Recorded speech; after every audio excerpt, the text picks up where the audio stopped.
pendidik, kita diibaratkan sebagai seorang petani yang memiliki peran penting untuk menjadikan tanamannya tumbuh subur. Tidak ada tanaman yang subur tanpa perawatan dari tangan-tangan seorang petani yang tulus. Kita akan memastikan bahwa tanah tempat tumbuhnya tanaman adalah tanah yang cocok untuk ditanam. Ki Hajar Dewantara menyatakan bahwa kita ambil contohnya perbandingan dengan hidup tumbuh-tumbuhan seorang petani. Dalam hakikatnya sama kewajibannya dengan seorang pendidik yang menanam padi. Misalnya hanya dapat menuntun tumbuhnya padi, ia dapat memperbaiki kekosongan kondisi tanah, memelihara tanaman padi, memberikan pupuk dan air, membasmi ulat-ulat atau jamur-jamur yang mengganggu hidup tanaman padi, dan lain sebagainya. Jadi tugas kita sebagai pendidik tidak harus memaksakan anak-anak kita untuk menjadi pintar, tidak harus memaksakan anak-anak kita untuk menjadi seperti yang kita inginkan.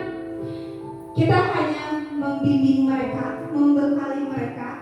Sebagus apapun benih jagung yang kita terima, kualitasnya kualitas terbaik, kalau misalkan kita sebagai petani menanam mereka di tempat yang salah, tidak diberikan pupuk yang baik, tidak disirami dengan penyiraman yang baik, maka yang tumbuh adalah akan bagaimana? Akan menjadi tumbuhan yang kurang optimal dalam menghasilkan buah. Namun ketika kita diberikan bibit jagung yang biasa-biasa saja kualitasnya, tapi kita rawat dengan sepenuh hati, diberikan pupuk, air sesuai dengan porsinya, maka apa yang akan terjadi? Maka mereka akan tumbuh potensi yang luar biasa, di luar dari apa yang kita bayangkan. Ya, marilah kita berefleksi sejenak, Ibu Bapak Guru.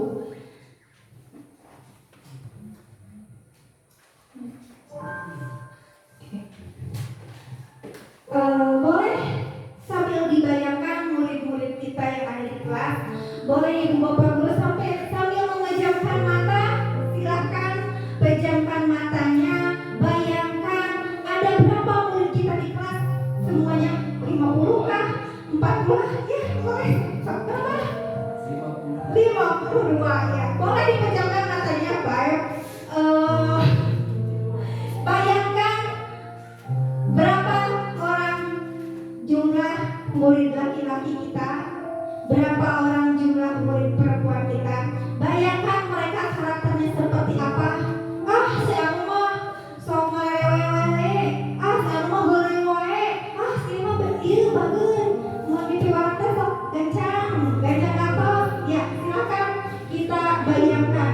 Ibaratkan kita sebagai petani, apakah kita sudah memperhatikan kondisi tanah, memelihara tanaman padi, memberikan pupuk dan air, membasmi ulat-ulat atau jamur-jamur yang mengganggu hidup tanaman kita. Lalu kita bayangkan, apakah tanaman yang mengibaratkan murid-murid kita sudah kita rawat dengan baik?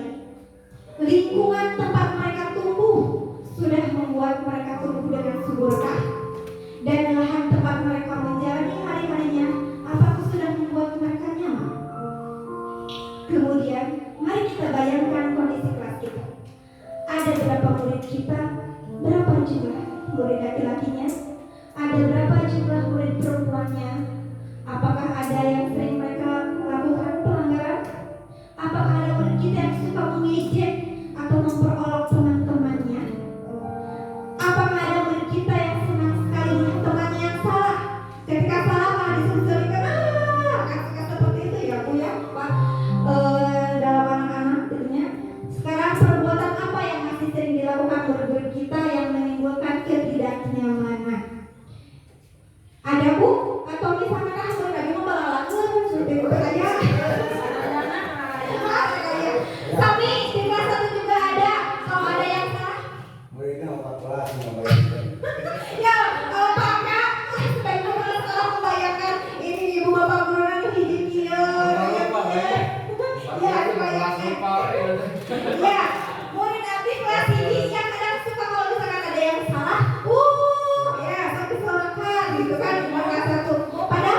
tidak boleh ya, tidak boleh secara ini. Oh iya, sekarang silakan boleh curhatlah di sini. Nanti ya curhat, curhat dong. Mau dong. Ya silakan. Boleh dituliskan apa saja tentang muridnya. Oh, murid Abi mah kieu, murid Abi mah kieu. Ya boleh lah. Ya, boleh dibagikan Pak. Ya, tapi dari 300 itu pasti ada yang terbayang. Oh si ini, gitu kan? Oh si ini lagi ya silakan gitu ya. Sudah murid Abi mah, sudah harapin apa? Silakan kira-kira.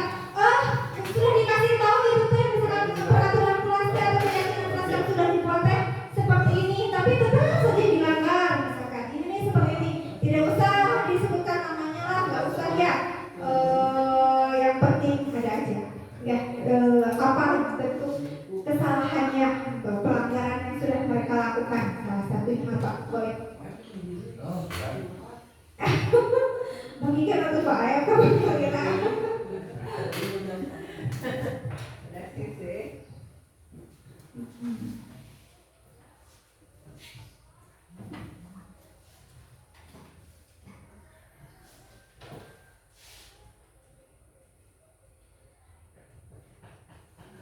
iya.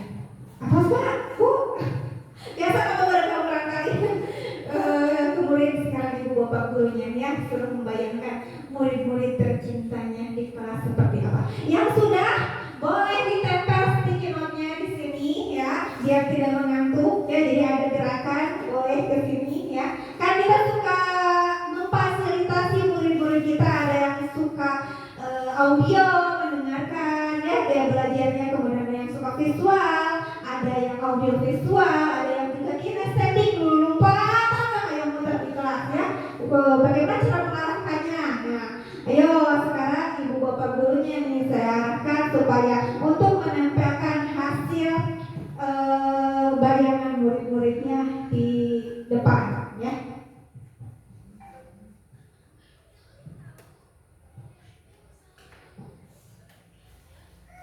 Sama salah satu aja. Satu.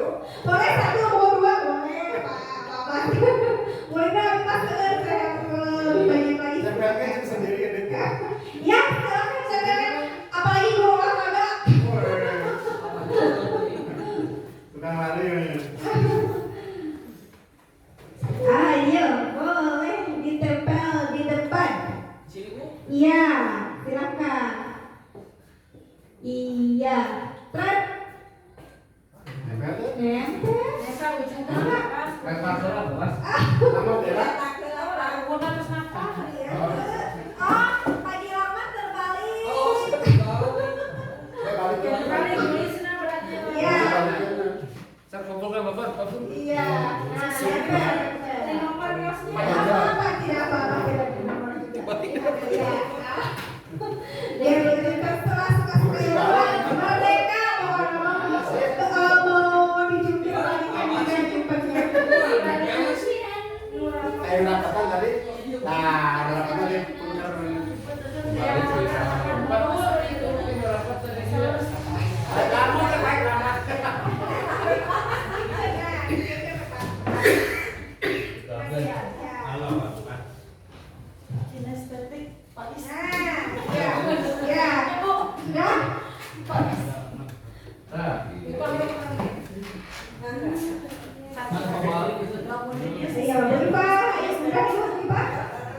Iya. Kita baca sama-sama yang satu-satu ya. Oh, tidak. Tidak ada ini, tidak disambungkan namanya ini. Yang pertama ini banyak yang bolak-balik ke air, sedang mengerjakan malah ribut. Iya ya Bu ya, suka banyak seperti itu yang berbeda. Kemudian di kelas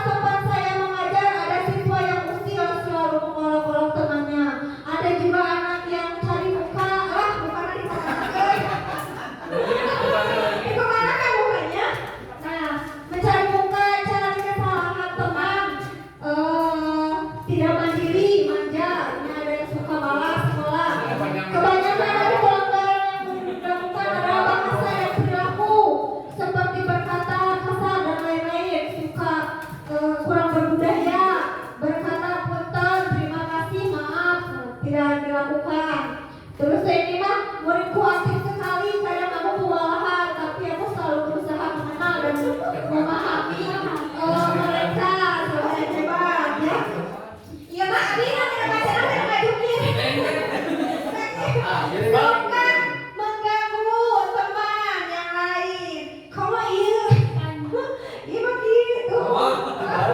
Ya, pembentukan karakter harus selalu ditekankan. Kadang apa yang kita instruksikan tidak semua memahaminya dalam penggunaan bahasa, terkadang suka kasar.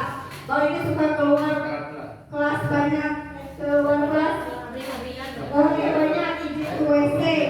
Ada lagi yang lain yang belum ditebak? Silakan mengerti, bayangkan muridnya di kelas seperti apa. Nggak bisa ada suka yang melakukan pelanggaran atau apa pelanggarannya? Ya, yang masih melakukan pelanggaran.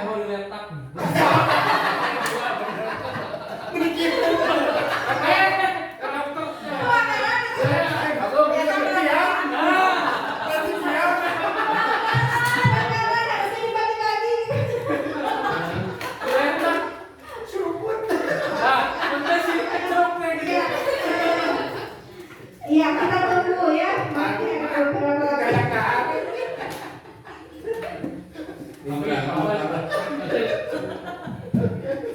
Panjang, ya, seperti curhatan. Iya, cuman diari kepala sekolah. Iya. Iya, terima kasih. Kita baca. Hari kapsa saya Bingung nggak cara?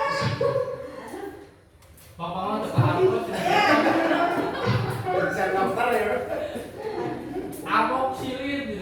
Muridku, I love you.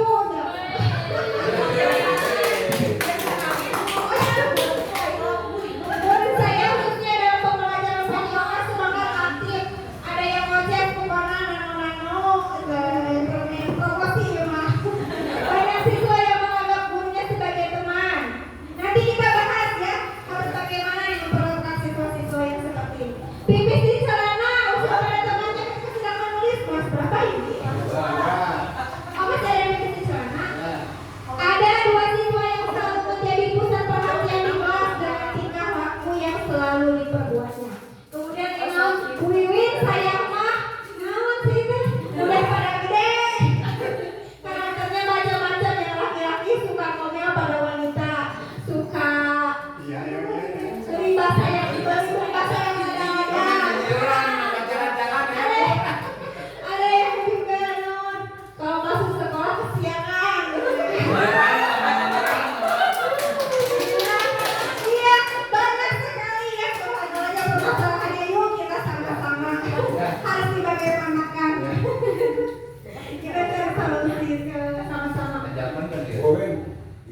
penyelamatan. Ya.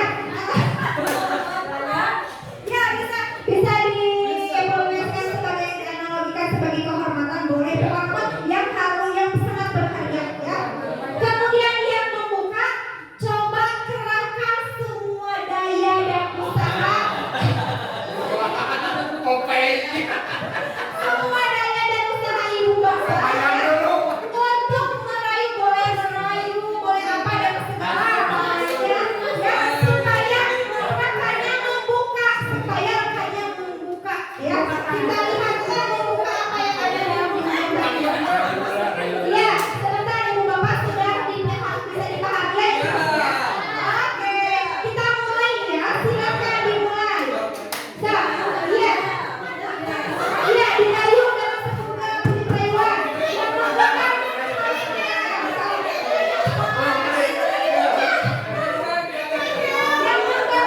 itu adalah barang yang paling berharga. Apakah akan diberikan kepada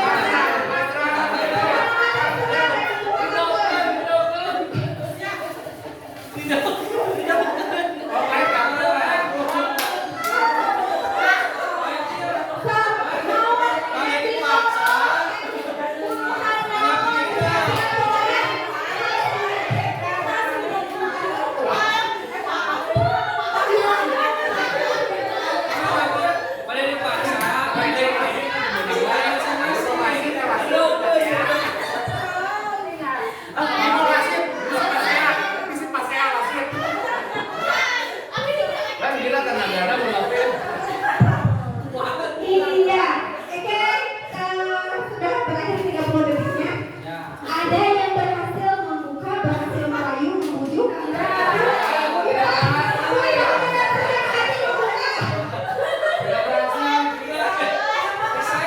Oke, sekarang dibalik. Yang tadi membuka, ayo menggenggam. Silakan, kita mulai.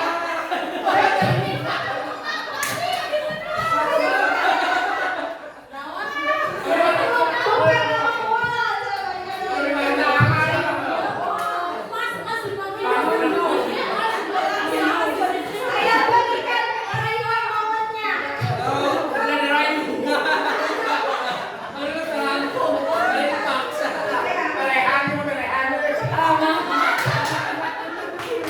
Ayo berhasil. Iya, ibu bapak guru semuanya, alhamdulillah ya semuanya berpartisipasi dan tertawa. Cuma tadi yang berhasil dibuka.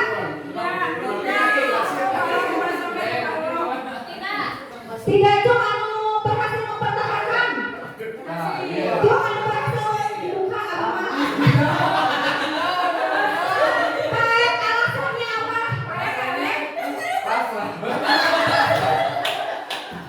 Berarti mengerti peraih yang jitu.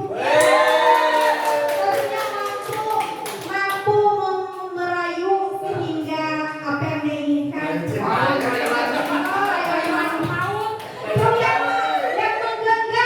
Yang menggenggam, Bu Nenen.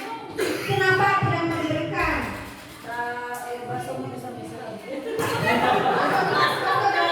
Oh, berarti bukan raya mau, maksudnya tahu. Oh, tetap mempertahankan. Bu Hani mau buka? Tidak. Oke, jadi kita lanjutkan kembali. Di sini ada tanggapan reflektif kita, ya. Ada kemungkinan terhadap jawaban yang sudah kita lakukan dari kegiatan yang barusan. Di sini adalah pertama pasti akan bervariasi, ya. Nah, di sini pertama dan kedua bermasa antara yang bersedia membuka tadi ada ya, dan yang tetap bertahan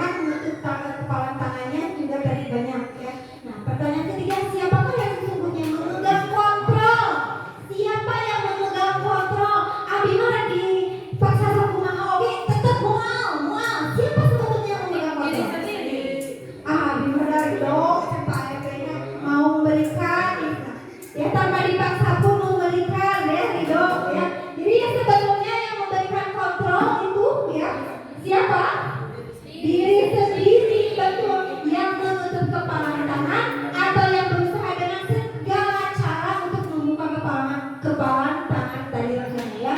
Nah, tentu kita sendiri yang memegang kontrol. Jadi tidak ada yang bisa memaksa kita. Reksa kumaha dipaksa mau dikasih bahan apapun, ya kalau kita sendiri tidak mau, ya tidak akan ada yang memaksa, ya. Ini punya saya yang mengontrol diri saya, siapapun. Jadi kalau misalkan sama halnya kita kepada murid-murid kita mau dibujuk seperti apapun, nanti dikasih ini kasih, ya dia tidak mau menulis, ya tidak mau gitu ya. Meskipun kita bujuk dengan segala cara, yuk kita upacara, yuk kita nulis, yuk kita nyanyi bersama atau menggambar, ya kalau tidak mau. Karena apa? Kontrolnya ada pada diri sendiri, ya. Meskipun itu adalah pada murid kita sendiri, ya. Jadi pandangan kita bahwa kita bisa mengontrol murid kita itu adalah pandangan yang semu belaka. Karena sesungguhnya adalah yang bisa mengontrol murid-murid kita yang mereka lah sendiri, diri mereka. Begitupun dengan kita, tidak ada yang bisa mengontrol kita. Lalu apa yang harus dilakukan? Harus ada motivasi, ya. Di sini harus ada perubahan nilai. Di sini kita sudah masuk ke disiplin positif dan nilai-nilai kebajikan universal. Di sini ada perubahan paradigma. Bagaimana seseorang bisa merubah dari paradigma stimulus respon kepada pendekatan teori kontrol. Menurut Stephen R. Covey di sini mengatakan beliau bahwa bila kita ingin membuat kemajuan perlahan, sedikit-sedikit ubahlah sikap atau perilaku Anda. Namun, bila kita ingin memperbaiki cara-cara utama kita, maka kita perlu mengubah kerangka acuan kita.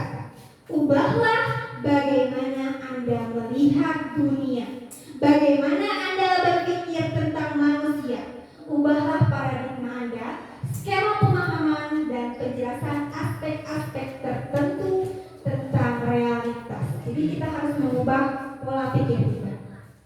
Di sini juga terdapat perubahan dari atau perbedaan stimulus respon dengan teori kontrol. Ya. Kalau stimulus respon nih realitas kebutuhan kita itu sama, kita butuh makan, kita butuh hidup, ya. Kalau menurut teori kontrol, realitas kebutuhan kita berbeda. Oke, kita butuh makan, tapi kebutuhan makan kita berbeda. Ya, itu teori kontrol. Kemudian menurut teori stimulus respon, semua orang melihat hal yang sama. Itu mudah, misalkan ya. Tapi kalau teori kontrol berbeda, itu mah buntut, nah itu mah kepala kuda, bukan, itu buntut kuda. Ya. Mempunyai pandangan yang berbeda, gambar yang berbeda, itu teori kontrol. Ya. Kemudian dari situ juga kita mencoba mengubah orang agar berpandangan sama dengan kita. Kalau stimulus respon harus sama ya, kita orang itu kan A, misalkan kamu juga itu A, bilang A, tidak bisa kalau dalam teori kontrol, ya, karena kita berusaha memahami pandangan orang lain tentang dunia, ya. Kemudian perilaku buruk dilihat sebagai suatu kesalahan. Saya tahu misalkan jangan wae atau apa gitu ya. Tapi menurut teori kontrol, semua perilaku memiliki tujuan. Jadi ada alasannya kenapa seseorang misalkan melakukan hal tertentu. Misalkannya akhirnya kesiangan wae, misalkan si A atau si B berhusnuzon lah, ya, berbaik sangka. Oh mungkin beliau kesiangan karena di jalan tuh ternyata ada banyak itu, misalkan ya macet, atau misalkan menolong orang yang terjatuh, berapa orang yang terkena. Jadi di situ ya, kalau misalkan stimulus respon itu dipandangnya sebagai suatu kesalahan. Orang ada disiplinnya, disiplin ya, sudah terlambat dan terlambat. Tapi berbeda dengan teori kontrol. Kemudian orang lain bisa mengontrol saya, itu karena stimulus respon.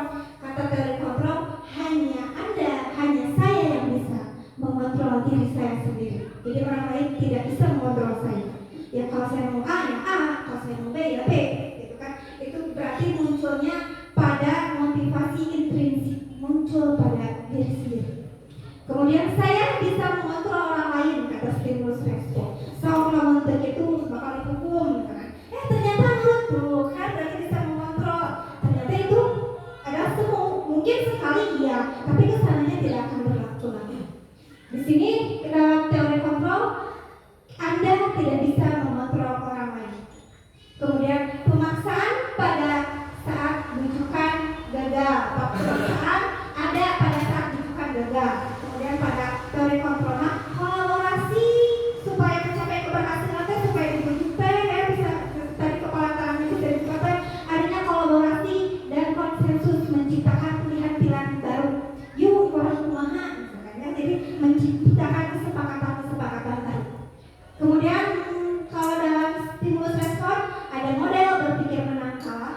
Sedangkan dalam teori kontrol ada win-win solution.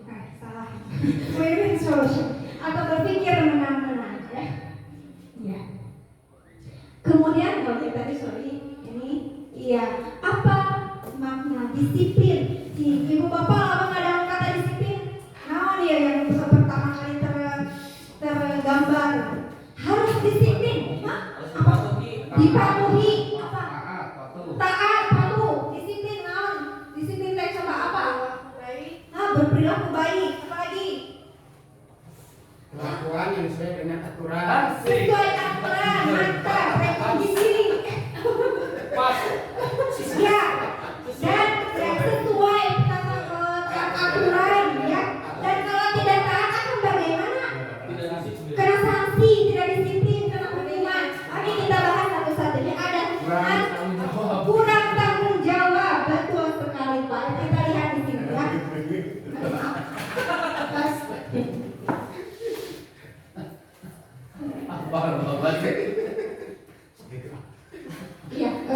Kita lihat. Jadi ketika mendengar kata disiplin yang terbayang pada benak kita yaitu pasti akan menghubungkan dengan kata-kata tertib, teratur, kepatuhan dan peraturan. Kata disiplin juga sering dihubungkan dengan hukuman. Kalau terdisiplin pasti akan dihukum ya. Padahal di sini ya itu berbeda karena belajar tentang disiplin positif tidak harus dengan memberikan hukuman. Justru itu adalah salah satu alternatif terakhir dan kalau perlu tidak usah digunakan sama sekali hukuman saya. Jadi itu alternatif terakhir hukumannya. Kalau perlu jangan sampai digunakan. Dalam budaya kita, makna kita makaluman kenapa emang tutup manuan. Dalam budaya kita makna kata disiplin dimaknai menjadi sesuatu yang dilakukan seorang pada orang lain untuk mendapatkan kepatuhan. Kita cenderung menghubungkan kata disiplin itu dengan ketidaknyamanan. Pasti akan dihukum ya. Akan berdampak hanya sifatnya sementara.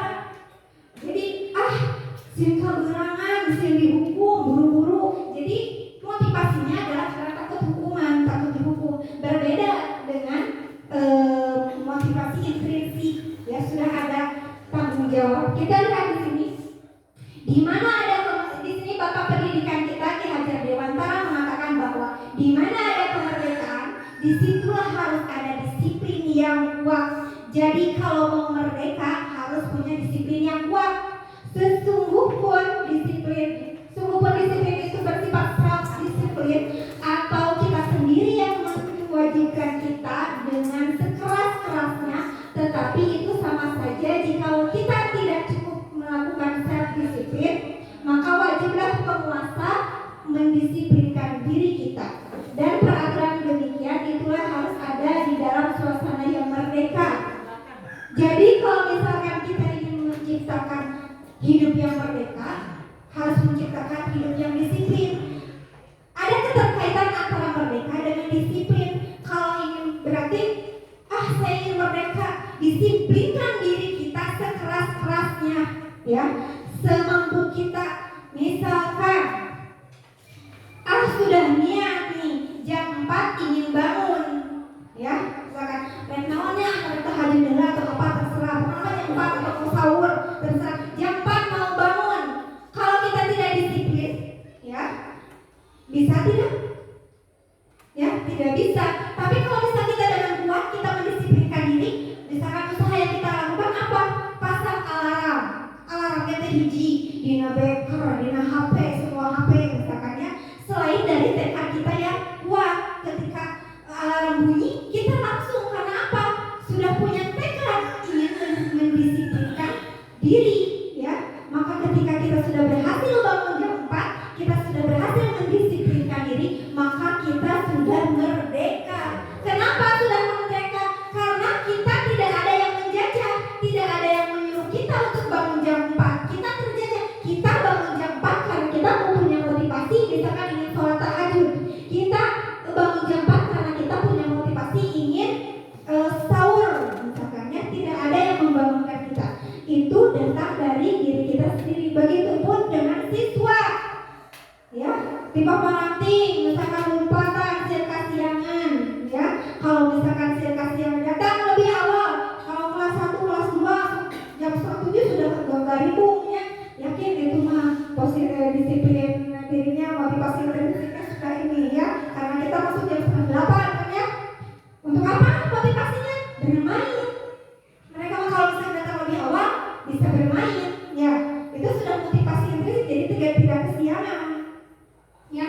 Kemudian kita lihat lagi di sini contoh disiplin positif.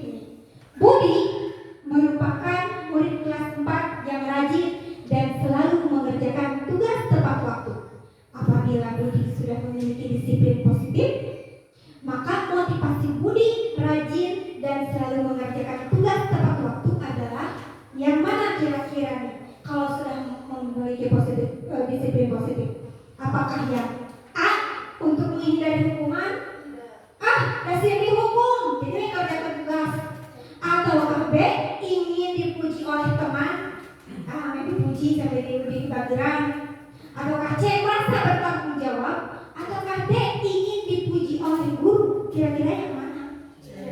Ya, C, betul ya, ibu bapak guru. Yang C, kalau kita sudah memiliki disiplin positif, akan merasa bertanggung jawab. Karena merasa bertanggung jawab, rek dihukum, rek itu, pokoknya mah dia punya motivasi untuk rajin mengerjakan tugas. Karena apa?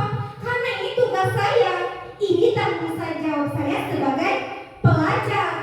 Maka mau dapat pujian, mau dapat nilainya jelek atau besar, itu kan nanti, yang penting saya mengerjakan tugas. Itulah namanya tanggung jawab ya. Kita lanjutkan. Di sini juga ada nilai kebajikan universal. Di sini nilai-nilai kebajikan adalah sifat positif manusia yang merupakan tujuan mulia yang ingin dicapai setiap individu, seperti yang dikemukakan oleh William Besser. Di sini beliau menyatakan bahwa setiap perbuatan itu harus memiliki tujuan. Tidak mungkin orang melakukan sesuatu tanpa tujuan. Sama halnya ketika kita anak melakukan kesalahan, jangan dipandang itu salah, tapi dilihat pasti anak tersebut memiliki tujuan, dan tujuannya apa, itulah yang harus kita ketahui. Kemudian beliau juga mengungkapkan bahwa dengan mengaitkan nilai kebajikan yang diyakini seseorang, maka motivasi intrinsiknya akan terbangun sehingga menggerakkan motivasi dari dalam untuk dapat mencapai tujuan mulia yang diinginkan. Di sini ada beberapa hal contoh-contoh kebajikan universal. Misalkan dalam profil pelajar Pancasila ada beriman dan bertakwa, mandiri, bernalar kritis, ya, gotong royong. Kemudian sikap muridnya harus bagaimana? Di sini ada. Ya. Kemudian ini juga ada nilai kebajikan universal yang lainnya, ya, bisa dibaca ya. Iya. Tuh.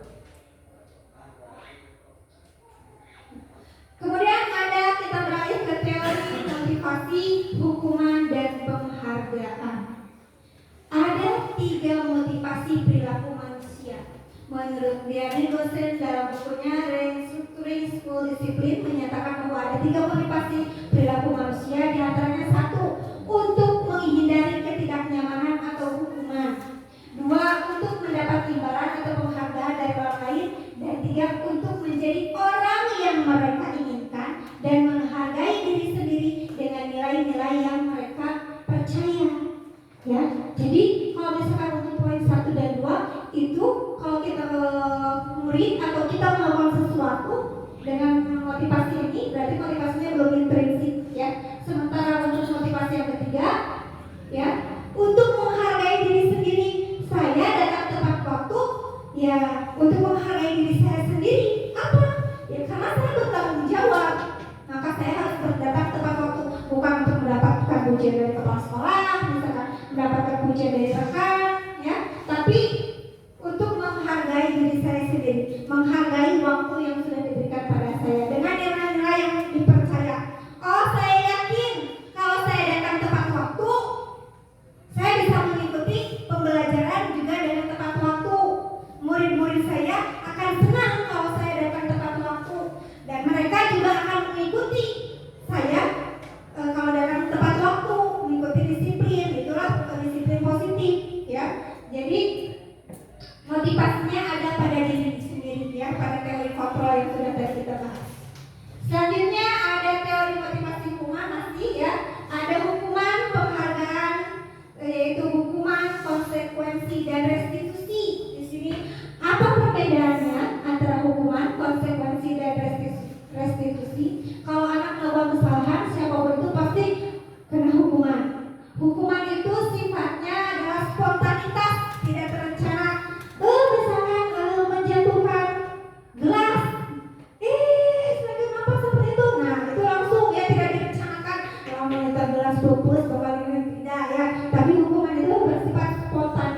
ya.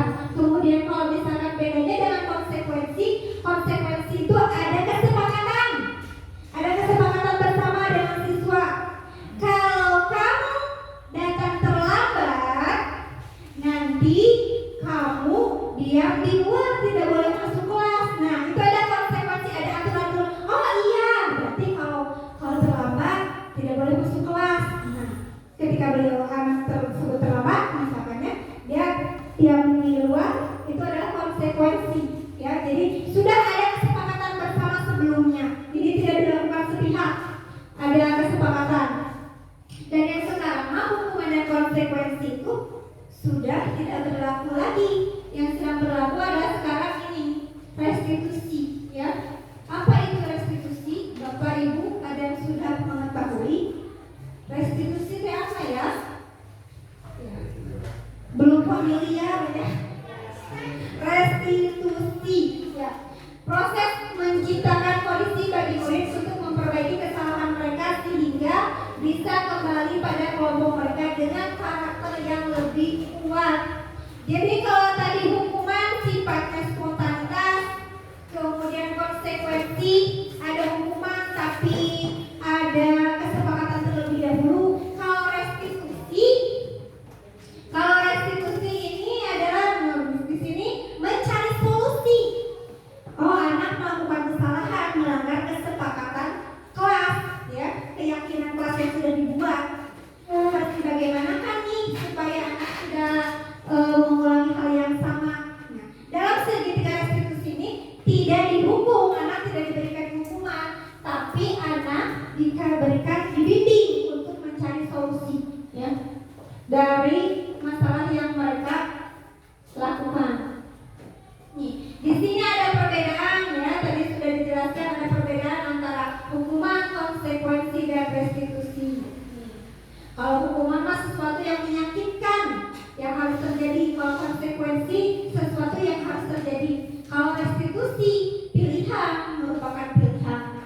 Kalau dalam hukuman tidak nyaman untuk murid, anak untuk dalam waktu yang panjang ya, pasti akan berkesan, oh pernah dihukum apa ya. Kemudian untuk konsekuensi ini tidak nyaman murid atau anak dalam jangka waktu yang pendek. Kalau konsekuensi, kalau restitusi itu menguatkan murid dalam jangka yang panjang. Jadi intinya restitusi ini tidak menyalahkan, tidak mencari siapa yang salah, tapi mencari solusi dari apa yang sudah dilakukan oleh murid. Ini perbedaannya ya, inti dari perbedaan restitusi dan konsekuensi serta restitusi. Di sini saya perlihatkan terlebih dahulu video.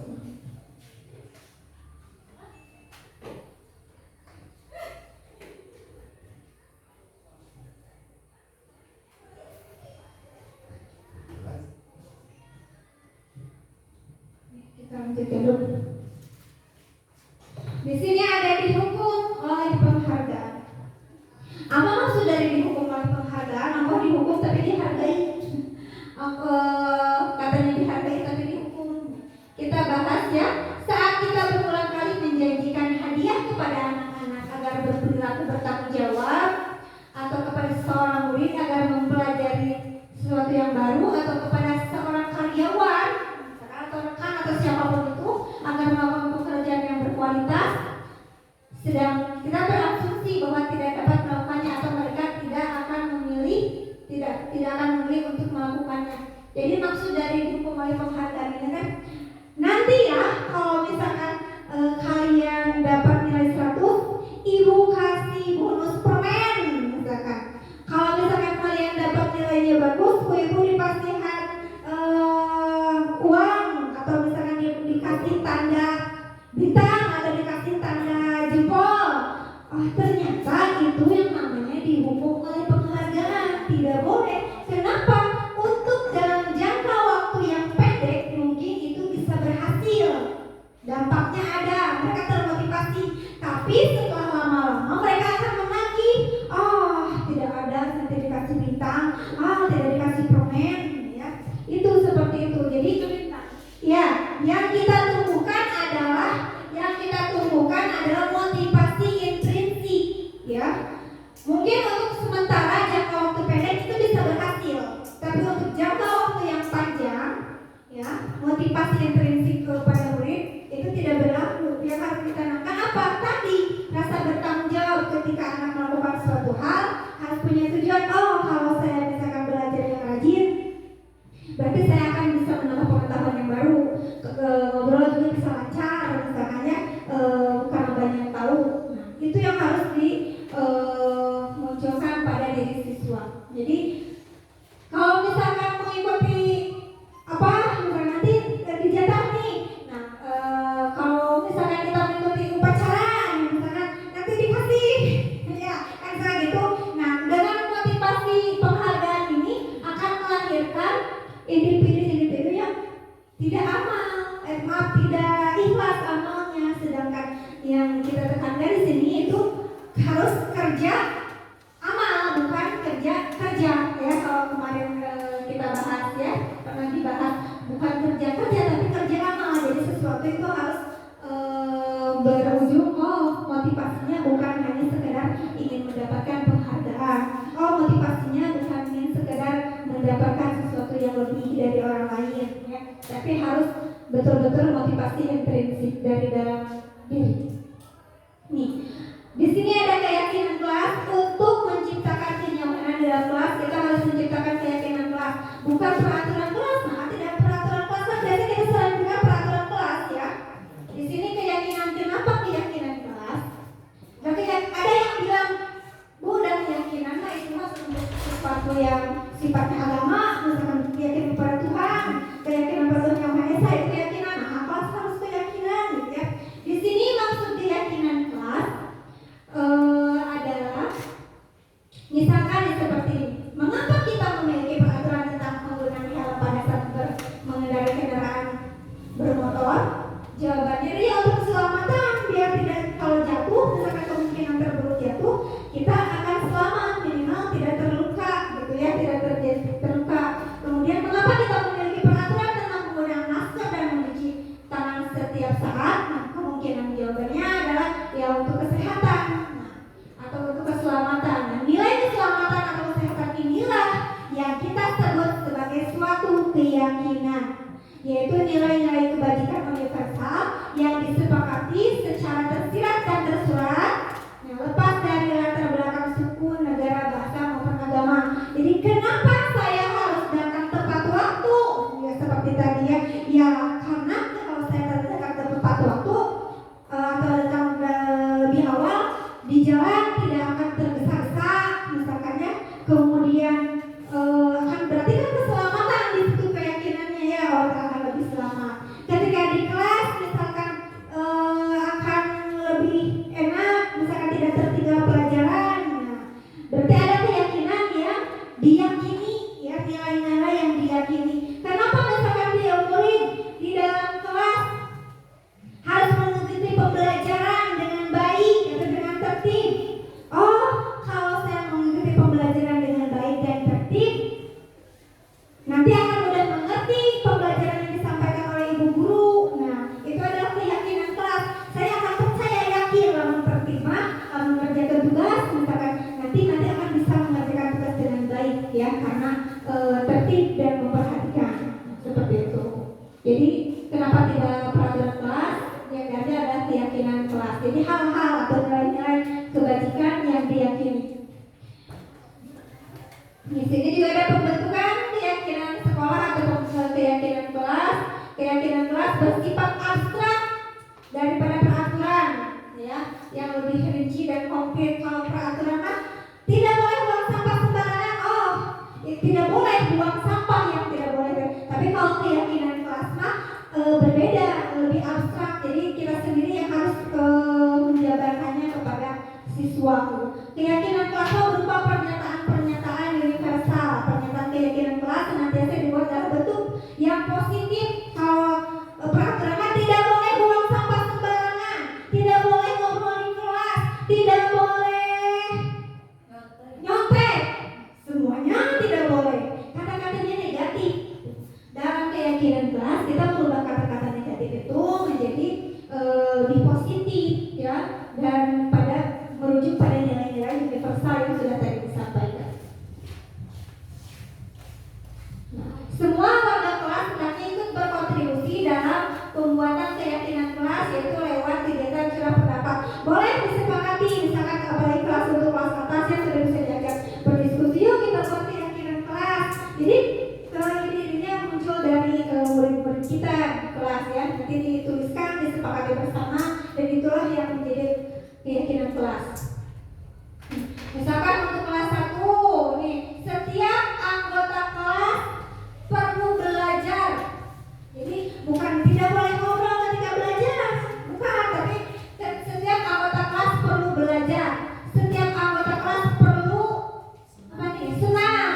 menjadi seorang teman yang baik dengan temannya yang lain, kemudian menjadi murid yang baik dengan belajar yang baik di kelas, yaitu bisa kita jabarkan.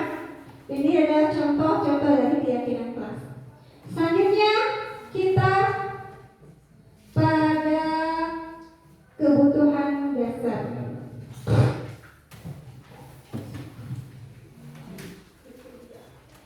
Di sini ada kebutuhan dasar manusia. Kedisiplinan, pengontrol diri, kemudian tindakan-tindakan yang kita lakukan, baik itu kesalahan maupun hal-hal yang baik, itu tidak terlepas dari kebutuhan dasar manusia. Di sini ada 5 kebutuhan dasar manusia, di antara kesenangan, kebebasan, penguasaan, cinta, dan kasih sayang, serta bertahan hidup. Ketika di kelas nih, kita sedang menerangkan anak yang bermain, motornya, apa salah? Tidak. Tentu saja kalau kita bilang, oh salah, dia tidak mengikuti keyakinan kelas, kan di kelas harus belajar dengan baik, misalkan. Memang, tapi tidak kita lihat kesalahannya. Kita lihat seperti tadi pada teori kontrol bahwa setiap tindakan itu memiliki tujuan. Apa tujuan dari anak tersebut untuk main-main di kelas?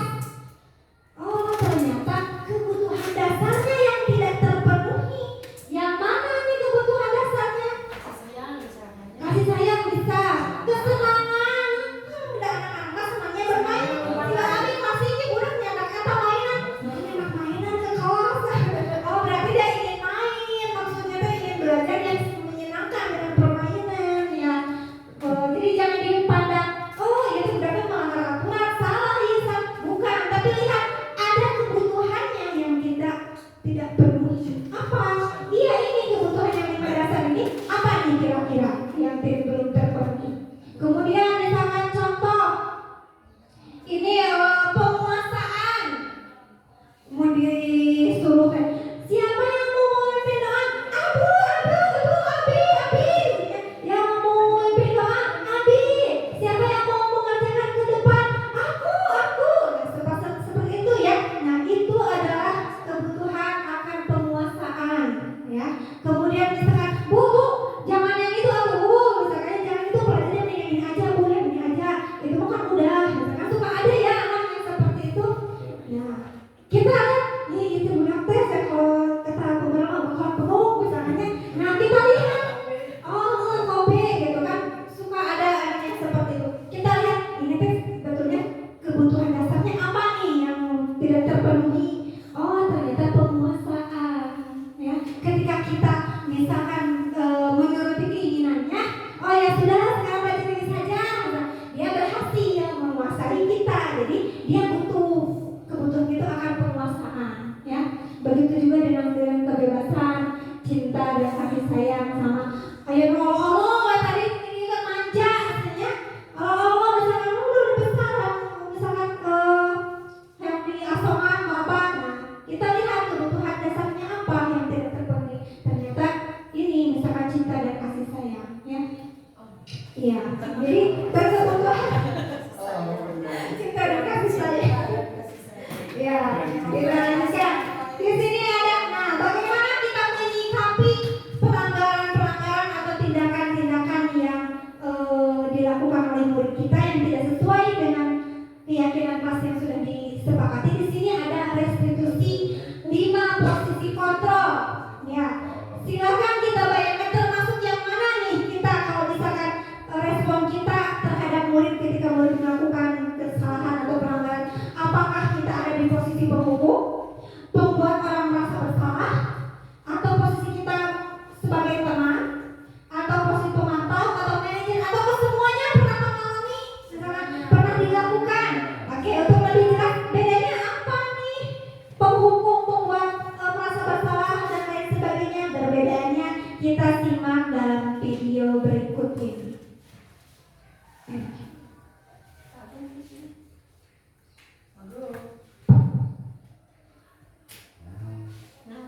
Bapak Guru hebat.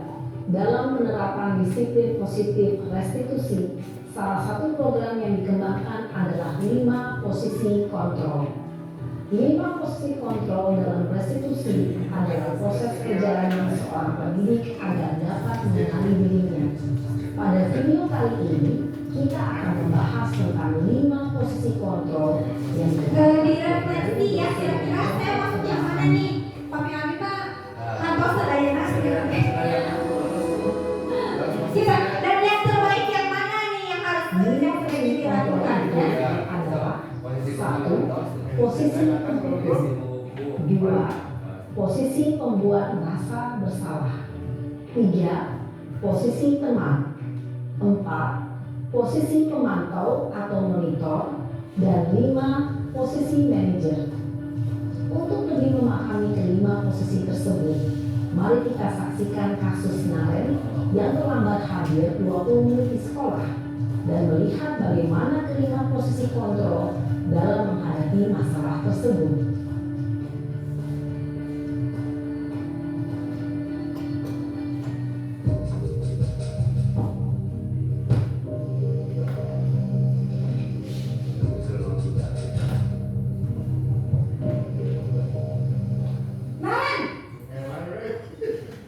Sini kamu. Selamat pagi Bu. Selalu terlambat. Kamu deh pasti terlambat. Maaf Bu. Saya Saya jangan berusaha. Apa lagi? Leja. Kamu sih kamu tidak terlambat? Kenapa tidak Malas sekali ya kamu jadi anak. saya Dasar pemalas. Ya kamu sudah berapa kali beralasan sana. Kamu keliling lapangan basket 2 kali. kenapa saya harus keliling lapangan basket Bu? Dari panggung Kenapa? Kamu melawan ibu. Berani-beraninya jawab. Sudah terlambat, masih berani jawab pula. Sekarang, keliling lapangan basket 5 kali sekalian. Biar kapok. Cepat. Pergi sana ke lapangan basket.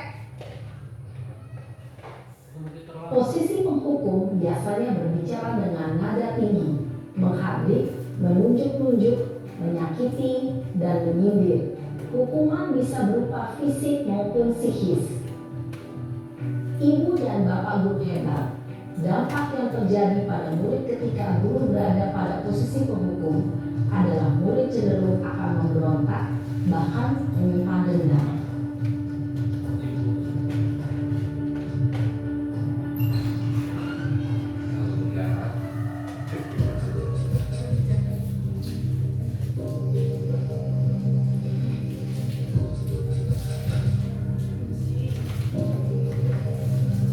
Naren,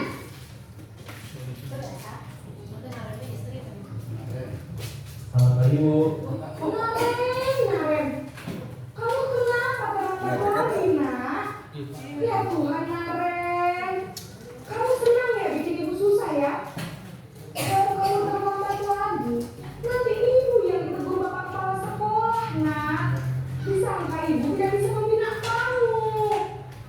Duh, gimana ini? Maaf Bu. Duh, Gusti Naren, Naren.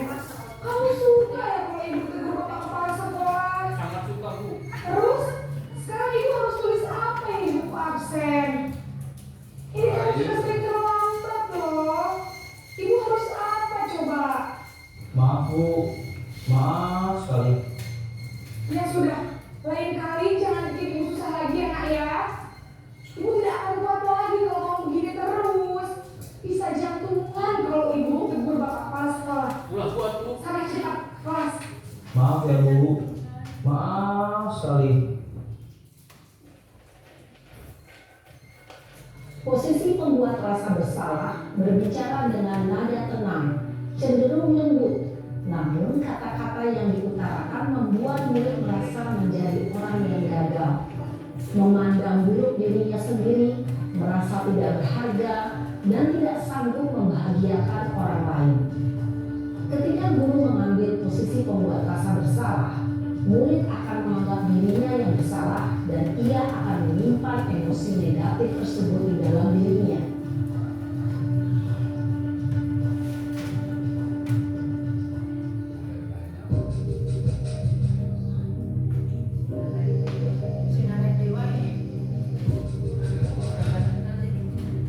Reja. Naren, Si Reja dua. Selamat pagi Bu. wah, sudah jam berapa ini nak? Terlambat lagi ya sayang. Iya Bu, habis ibu saya lupa bangunkan saya Bu. Kamu malah menyalahkan ibu kamu. Kamu bukannya anak yang larinya paling kencang. Kok terlambat sih? Iya Bu, saya memang terlambat bangun tadi. Jadi biarpun saya lari kencang, tetap gak kekejar Bu. Ya sudah sana. Nanti lain kali larinya lebih kencang lagi ya. Biar gak terlambat lagi. Bikin seneng ibu. Demi ibu. Bisa kan? Bisa lah Bu. Ya sudah sana masuk kelas. Ibu beresin urusan absen kamu. Kamu ini ada-ada saja. Dalam posisi teman, guru berbicara dengan nada suara ramah, akrab, cenderung bersenda gurau untuk menjaga suasana tetap santai. Murid akan merasa senang, aman, dan akrab dengan guru. Identitas yang tercipta adalah identitas sukses atau berhasil. Namun, perlu diingat, karena ini masih dorongan eksternal, maka ada faktor ketergantungan dari murid kepada orang tertentu. Di sini guru absennya, sehingga di lain waktu murid bisa berperilaku baik, namun hanya kepada orang-orang tertentu saja.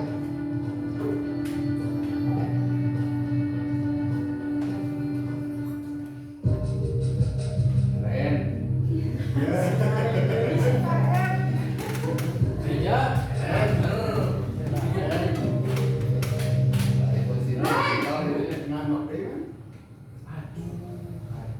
Naik di gerogan itu gerogan. Selamat pagi Bu. Naren, apa peraturan sekolah kita tentang jam berapa kita harus masuk sekolah, nak? Kita harus di sekolah jam 7 Bu. Iya betul, sekarang sudah jam 7.20. Naren sudah tahu konsekuensinya jika terlambat hadir. Paham Bu. Saya harus tinggal kelas pas jam istirahat selama 20 menit. Iya benar, konsekuensinya demikian. Jadi nanti jam 9.30 pas istirahat, kamu harus tinggal di kelas, kerjakan tugas tambahan untuk ketertinggalan kamu, ya? Baik Bu. Posisi pemantau mengandalkan penghitungan atau data untuk mengontrol murid. Guru mengarahkan murid berdasarkan peraturan dan konsekuensi. Seorang pemantau menunjukkan bahasa tubuh dan ekspresi wajah yang datar dan cenderung formal.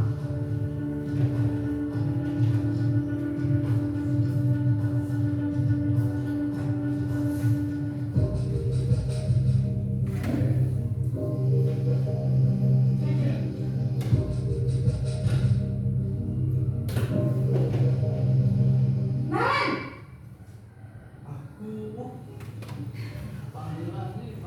Selamat pagi Bu. Selamat pagi Naren. Maaf Bu, saya terlambat. Iya, sekolah masuknya jam 7, sekarang sudah jam 7.20. Jadi sekarang bagaimana ini Naren? Maaf Bu, saya lupa start alarm saya semalam. Baiklah, menurut kamu, keyakinan sekolah yang mana yang perlu kamu tingkatkan? Menghargai diri sendiri dan orang lain mungkin ya Bu. Setuju. Jadi, apakah Naren meyakini prinsip saling menghormati tersebut?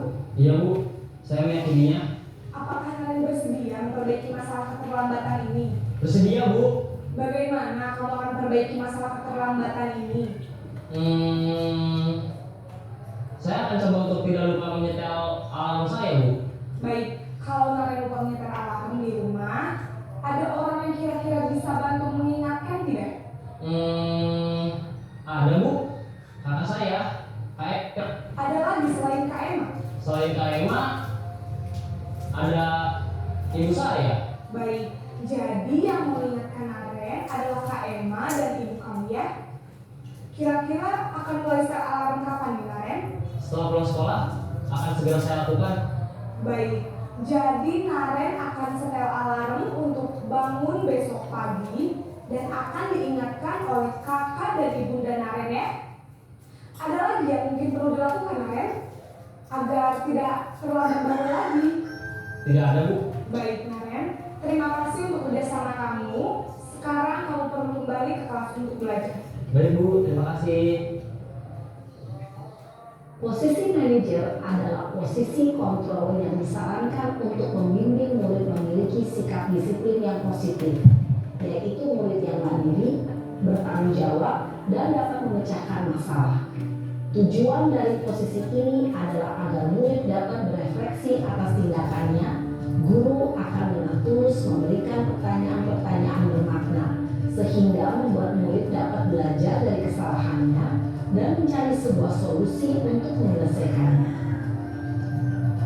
Ibu dan bapak guru hebat, setelah mengamati adegan kelima posisi kontrol tadi, kira-kira posisi mana yang paling ideal? Posisi mana yang dapat menunjang motivasi intrinsik Iya, murid? kira-kira posisi mana ibu bapak guru yang paling ideal? Yang paling memotivasi ya buat ibu, motivasi intrinsik. Atau ibu bapak guru ada pada posisi mana? Saya merasa tertampar ibu kalau misalkan saya sendiri jadi saya pernah melakukan ini, merefleksi pasti tidak ada guru yang sempurna ya. Guru yang hebat adalah guru yang berhasil belajar dari kesalahan yang sudah dilakukan dan memperbaiki diri tentunya. Jadi dari penghukum kita bisa lihat dampaknya seperti apa kepada murid, kemudian membuat orang merasa bersalah, pada posisi kontrol teman, pemandu dan manajer. Dan yang paling baik tentu adalah posisi sebagai seorang manajer. Di sini ada restitusi 5 posisi kontrol, di mana restitusi ini ya ada segitiga restitusi. Yang pertama yaitu kita akan menentukan validasi tindakan yang salah. Jadi ketika murid melakukan kesalahan, kita melakukan validasi ini dengan pertanyaan contohnya, kamu tentu punya alasan mengapa kamu melakukan itu, atau adakah di sini adakah cara yang lebih efektif untuk mendapatkan apa yang kamu butuhkan. Kemudian di sini juga ada menanyakan keyakinan kelas, kesepakatan yang sudah disepakati ya. Misalkan di sini keyakinan kelas apa yang telah kita sepakati, atau keyakinan kelas mana yang sudah kamu langgar. Makanya di situ ada keyakinan. Kemudian ada menstabilkan identitas. Menstabilkan identitas di sini ini tidak membuat murid merasa bersalah. Ada siapa yang memecahkan kaca, misalkan bukan salah tadi main bola, tidak seperti itu. Jadi murid merasa terpojokan, jadi tidak dibuat merasa bersalah. Yang dilakukan adalah misalkan, oh dulu juga Pak Guru pernah kok main bola, misalkan sampai memecahkan kaca, jadi tidak apa-apa memecahkan kaca, tapi sebaiknya bagaimana ya supaya tidak memecahkan kaca, misalkan. Jadi anak diajak berdiskusi untuk mencari solusi ya dari kesalahan yang sudah beliau lakukan ya, anak lakukan. Di sini ada contoh segitiga restitusi yang sudah saya lakukan bersama murid ya. Jadi untuk segitiga restitusi ini tidak membuat murid merasa bersalah, tapi mengajak mereka untuk menentukan solusi ke depannya supaya tidak melakukan kesalahan hal yang sama.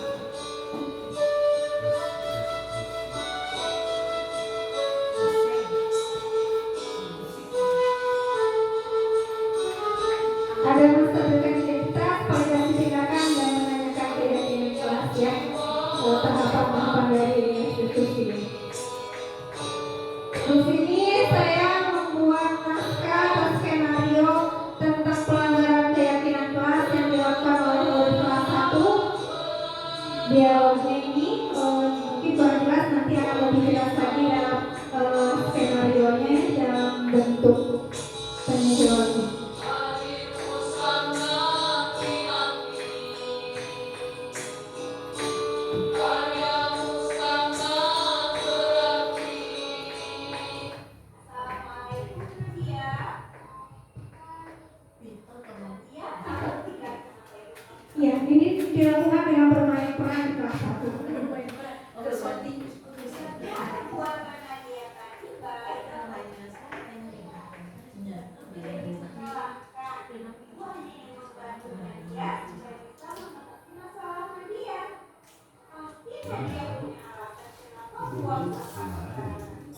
Syutingnya Pak?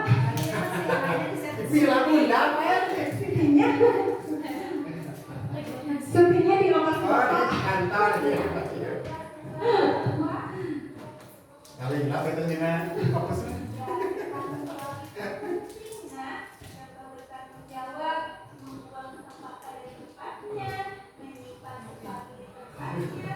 Aduh, apa Pak?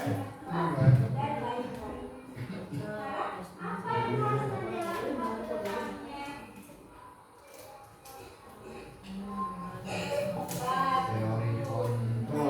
Iya Pak. Ya, karena ini skenario-nya dibuat sedemikian rupa untuk menyelesaikan masalah, tentu saja saya buat. Kalau nanti mah pas yang aslinya tentu saja kita banyak menemui pelanggaran-pelanggaran yang dilakukan oleh siswa. Refleks aja, jangan apakah kamu melakukan kesalahan apa yang sudah kamu buat ya seperti itu. Tadi dipanggil ya dengan bahasa yang lebih ringan, yang lebih hangat kepada siswa tentunya yang mudah dimengerti. Kalau ini karena naskah dialog dibuat sesuai dengan tuntutan dari tugas, maka dibuat sedemikian rupa. Kalau di lapangan nanti kita lakukan kepada anak didik kita tentu saja dengan bahasa yang lebih dimengerti. Asalkan poin-poin dari segitiga restitusi itu tidak terabaikan.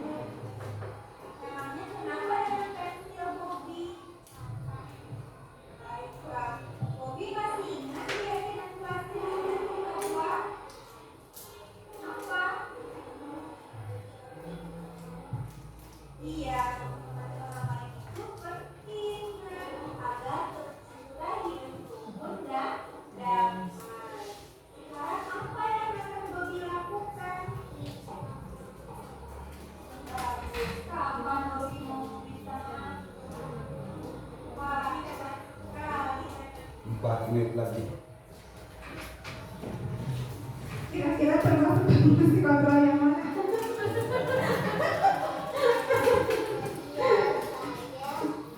Ya, ini mah review dari murid terhadap pembelajaran restitusi yang sudah dilakukan tadi ya. Oke, kita bisa.